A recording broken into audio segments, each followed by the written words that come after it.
nhau đi đến hết cuộc đời. Gần nhau sao chỉ thấy buồn thêm, nỗi đau này không ai đong đếm. Quay cùng rồi mình cũng như hàng vạn người cho nhau gian dối.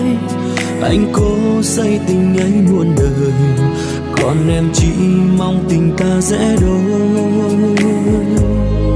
Ngày vội quên anh vội vàng đi xa anh, dù anh có đưa tay giữ lấy em, mà con tim em nào yêu thương anh. Bao mộng mơ giờ tan vỡ.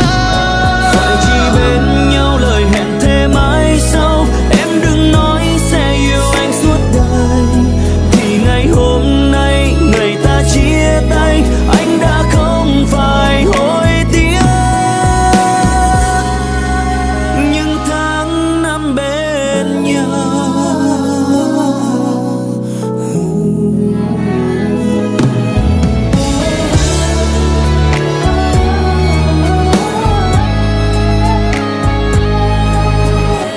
quay cùng rồi mình cũng không cùng nhau đi đến hết cuộc đời.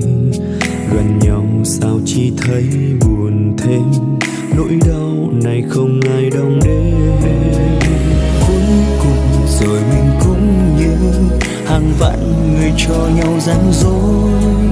Anh cố xây tình anh muôn đời,